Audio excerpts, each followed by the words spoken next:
ഇന്ന് തന്നെ ഡൗൺലോഡ് ചെയ്യൂ. കാണൂ നിങ്ങളുടെ ഫേവറേറ്റ് ഷോസ്. അർച്ചനയുടെ ജീവിതം ഇവിടെ നിന്ന് ഞാൻ മാറ്റിയെഴുതും, അവള് പോലും അറിയാതെ. സമൃദ്ധയുടെ തോട് പൊളിച്ച് പുറത്തു വരാൻ ഇനി അർച്ചനെ ഒരിക്കലും ഞാൻ അനുവദിക്കില്ല.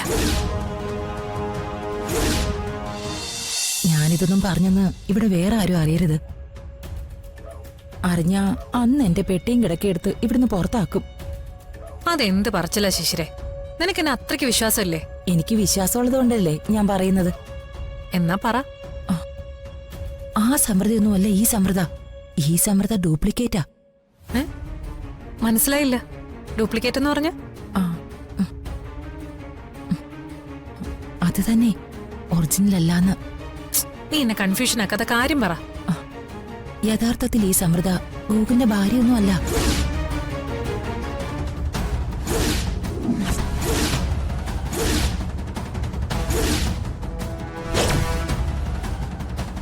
ദേ ശിശിരെ, വെറുതെ ഇല്ലാത്ത കാര്യങ്ങളൊന്നും പറയരുത്. ഞാനിത് വിശ്വസിക്കില്ല. വിശ്വസിക്കണോ അവന്തികെ? ഗോകുലിന്റെ യഥാർത്ഥ ഭാര്യ സമൃദ്ധ മരിച്ചുപോയി. അനാഥാലയത്തിൽ സമൃദ്ധ വളർന്നു എന്ന് പറയുന്നത് ശരി തന്നെയാ. പക്ഷെ അത് ഈ സമൃദ്ധയൊന്നും അല്ല. അവളുടെ ശരിക്കുള്ള പേര് ഇസബെല്ല എന്നായിരുന്നു. ആ ഇസബെല്ലയെ ഗോകുല് കല്യാണം കഴിച്ചു കൊണ്ടുവന്നപ്പോ ഇട്ട പേരാ സമൃദ്ധ. എന്റെ ദൈവമേ, ഞാൻ എന്തൊക്കെയായി കേൾക്കുന്നേ? ഏതോ സിനിമാ കഥ പോലെ ഇരിക്കുന്നു. ഇതേ സിനിമാ കഥയും വെല്ലുന്ന കഥയാ. യഥാർത്ഥത്തിൽ ഇപ്പോഴത്തെ സമൃദ്ധയുടെ പേരെന്താണെന്നോ, അവൾ ആരെ കല്യാണം കഴിച്ചെന്നോ, ഭർത്താവുണ്ടോ, മക്കളുണ്ടോ, അവൾ എവിടുന്ന് വന്നോ, ഇതൊന്നും ഇപ്പോഴും ആർക്കും അറിയില്ല. പിന്നെങ്ങനെ ഇവള് ഗോകുലിന്റെ ഭാര്യയായി? അതാ ഞാൻ പറഞ്ഞത്, ഇത് വല്ലാത്തൊരു കഥയാണെന്ന്.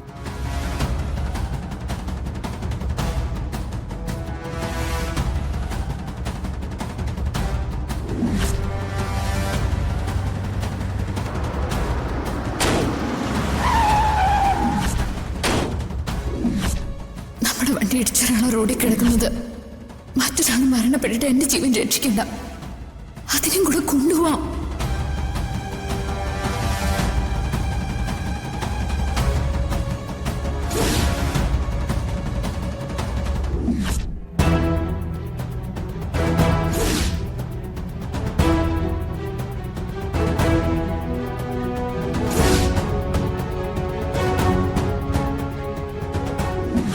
എനിക്കൊന്നും ഓർക്കാൻ പറ്റുന്നില്ല. ഡോക്ടർ നേരത്തെ അമ്മയോട് പറഞ്ഞായിരുന്നു, ആക്സിഡന്റ് പറ്റിയപ്പോ മോൾക്ക് ചെറിയൊരു ഓർമ്മക്കുറവുണ്ടെന്ന്.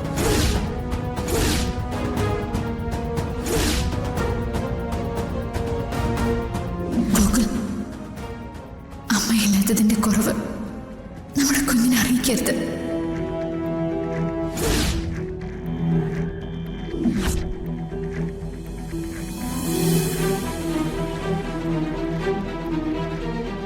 ഇപ്പൊ ഞാൻ പറഞ്ഞ ഡ്യൂപ്ലിക്കേറ്റ് എന്താന്ന് അവന്തികയ്ക്ക് മനസ്സിലായില്ലേ?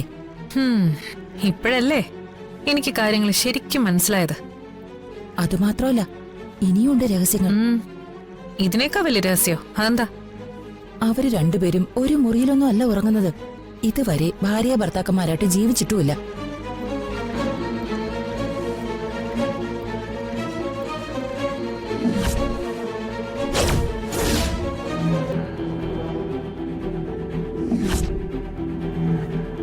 നിന്റെ ബോധ്യങ്ങൾക്കനുസരിച്ച് അവള് മാറിയിട്ട് നീ ഭാര്യയാക്കിയാൽ മതി. സമൃദ്ധയെ ഭാര്യയായിട്ട് സ്വീകരിക്കുന്നതിൽ മാനസികമായിട്ട് ഞാൻ പൊരുത്തപ്പെട്ട് കഴിഞ്ഞു. അപ്പോ എപ്പോ വേണമെങ്കിലും അവരുടെ കല്യാണം നടത്താം അല്ലേ? നടത്താൻ അമ്മ ആവുന്നതും ശ്രമിക്കുന്നുണ്ട്. അത് നടക്കുന്നെങ്കിൽ നടക്കട്ടെ എന്നാ ഞാനും വിചാരിക്കുന്നത്. ഞാനിതൊക്കെ പറഞ്ഞെങ്കിലും സമൃദ്ധ എല്ലാവർക്കും വലിയ ഇഷ്ടമാ, പ്രത്യേകിച്ച് ഗോകുലിന്. മിക്കവാറും കല്യാണം ഉടനെ തന്നെ നടക്കും. ഞാൻ ഈ കാര്യം പറഞ്ഞത് അവന്തിക ആരോടും പറഞ്ഞേക്കല്ലേ. ഇവിടെ എങ്ങാനും ആരെങ്കിലും അറിഞ്ഞ എന്റെ കഴുത്ത് വെട്ടിക്കളയും. അപ്പോ ഇത് നിങ്ങൾക്കല്ലാതെ വേറെ ആർക്കും അറിയില്ല? ഒരാൾ കൂടി ഈ കാര്യങ്ങൾ അറിയാം. ആർക്ക്? രാജീവേട്ടന്. അന്ന് ഹോസ്പിറ്റലിൽ ആക്സിഡന്റായി വരുമ്പോ മുതലുള്ള എല്ലാ കാര്യങ്ങളും രാജീവേട്ടന് വ്യക്തമായിട്ട് അറിയാം. നിങ്ങൾക്ക് ഇതുവരെ അറിയാത്തൊരു രഹസ്യം കൂടി എനിക്കറിയാം. നിങ്ങളുടെ ആജന്മ ശത്രു അർച്ചന, അവരിപ്പോ എവിടെ ഉണ്ടെന്ന്.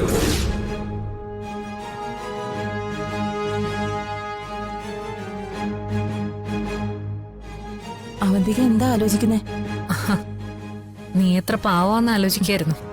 അങ്ങനെ തോന്നിയോ? എല്ലാവരും പറയും ഞാൻ പാവമാണെന്ന്. നീ അത്ര പാവമൊന്നുമല്ല, വലിയ സൂത്രക്കാരിയാണെന്ന് എനിക്ക് നല്ലതുപോലെ അറിയാം. എന്നെ കൊണ്ട് നിനക്കിപ്പോ ആവശ്യമുണ്ട്, നിന്നെ കൊണ്ട് എനിക്കും ആവശ്യമുണ്ട്. അതുകൊണ്ടാ നിന്നോട് ഞാൻ ഇത്രയും സ്നേഹം കാണിക്കുന്നത്.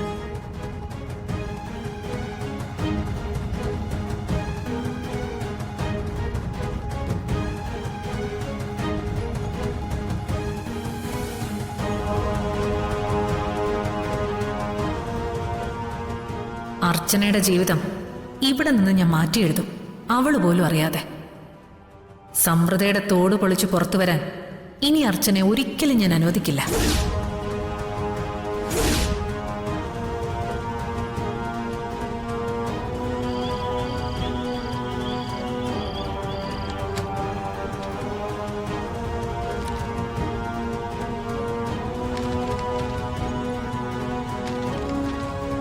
എല്ലാം പറഞ്ഞ പോലെ തന്നെ ചെയ്തിട്ടില്ലേ?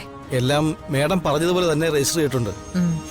ചിപ്പിമോൾക്ക് 18 വയസ്സ് തികയാതെ ഇതിലിനി ഒരു മാറ്റവും വരുത്താൻ സാധിക്കില്ല. എന്റെ കയ്യിൽ നിന്ന് എല്ലാ സ്വത്തുക്കളും തിരിച്ചു വാങ്ങി നെല്ലിശ്ശേരിയിലെ സേതുമാധവന്റെ മക്കളെ ഏൽപ്പിക്കുന്നതാണല്ലോ അഡ്വക്കേറ്റ് ആരതിയുടെ വീരവാദം. അതിനി എന്താവെന്ന് കാണാം. എന്തായാലും മേഡം ഇങ്ങനെ ഒരു തീരുമാനം എടുത്തത് നന്നായി. സച്ചിക്ക് വേണ്ടി ഏതറ്റം വരെയും പോയി എന്നെ തോൽപ്പിക്കുന്നല്ലേ അവള് വെല്ലുവിളിച്ചത്. കാണട്ടെ അവളുടെ മിടുക്ക്. അല്ല, പക്ഷെ എനിക്കൊരു സംശയമുണ്ട്. എന്ത് സംശയം? കോടതി ഉത്തരവ് അവർക്ക് അനുകൂലമായാൽ നിയമപരമായി ഇതവർക്ക് തിരിച്ചു കൊടുക്കേണ്ടി വരില്ലേ? അങ്ങനെയൊന്നും സംഭവിക്കില്ല. കേസ് നമ്മൾ തന്നെ ജയിക്കും. ജയിക്കണം. വെറുതെ അല്ല ചോദിച്ച കാശ് എന്ന് വക്കീലിനെ വെച്ചിരിക്കുന്നത്. നമ്മൾ എന്തൊക്കെ വാദിച്ചാലും എന്തെല്ലാം തെളിവുകൾ നിരത്തിയാലും വിധി എഴുതുന്നത് ജഡ്ജിയുടെ വിവേചന അധികാരമാ. ചിലപ്പോ വിധി നമുക്കെതിരായിട്ടും വന്നേക്കാം. അങ്ങനെ എന്തേലും വന്നാ അപ്പീല് പോണം. സിവിൽ കോടതി മുതൽ സുപ്രീം കോടതി വരെ കോടതികൾ ഇങ്ങനെ കിടക്കല്ലേ വക്കീലേ? അതൊന്നും വേണ്ടി വരില്ല. ഈ കേസിൽ നമ്മുടെ വാദങ്ങളെ തൊടാൻ പോലും അഡ്വക്കേറ്റ് ആരതിക്ക് കഴിയില്ല. എന്തായാലും നാളെ കോടതിയിൽ അവൾ എന്ത് മലമറിക്കുന്നൊന്ന് കാണട്ടെ, എന്നിട്ട് നമുക്ക് ബാക്കി തീരുമാനിക്കാം. എനിക്ക് വേറൊരു കാര്യം പറയാനുണ്ട്. ഈ സ്വത്തുക്കൾ തന്റെ പേരിൽ എഴുതി വെച്ചതിനെ കുറിച്ച് ചിപ്പിമോൾക്കൊന്നും അറിയില്ലല്ലോ. ഇത്രയും കോടി രൂപയുടെ സ്വത്താണ് അഡോപ്റ്റ് ചെയ്ത കുട്ടിയുടെ പേരിൽ മേഡം എഴുതി വെച്ചിരിക്കുന്നത്. പ്രായപൂർത്തിയായി കഴിഞ്ഞ് ആ കുട്ടി മറിച്ചെന്തെങ്കിലും ചിന്തിച്ചാലോ? അങ്ങനെയൊന്നും സംഭവിക്കില്ല.